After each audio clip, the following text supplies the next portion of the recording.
ایک اہم بات آج کے اعلامیہ کے لحاظ سے یہ بھی ہے کہ برما میں اس وقت جو ظلم جاری ہے، 9-10 ہزار مسلمان ان دنوں میں شہید ہو گئے اور تقریباً 7 لاکھ ہجرت کر کے بنگلہ دیش میں پہنچ گئے۔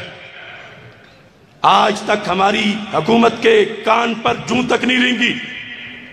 ہم نے برما مسلم مارچ میں چارٹر آف ڈیمانڈ میں 4 مطالبات رکھے تھے اور کہا تھا اگر یہ پورے نہ ہوئے تو ہم اسلام آباد کا رخ کریں گے اور برما کی ایمبیسی، برما کے سفارت خانے کا گھراؤ کریں گے۔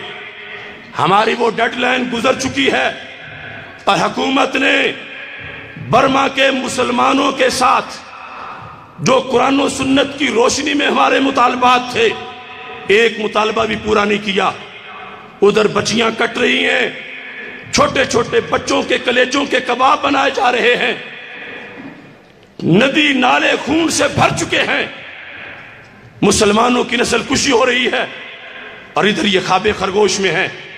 لہٰذا میں اعلان کر رہا ہوں، انشاءاللہ 24 اکتوبر کو ہم اسلام آباد کا رخ کریں گے اور برما کی ایمبیسی کا محاصرہ کریں گے اور مسلمانوں کے قاتلوں کو یہ بتائیں گے کہ محمد عربی صلی اللہ علیہ وسلم کے غلام زندہ ہیں۔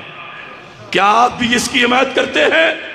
قائدین کرم بڑھاؤ، قائدین کرم بڑھاؤ،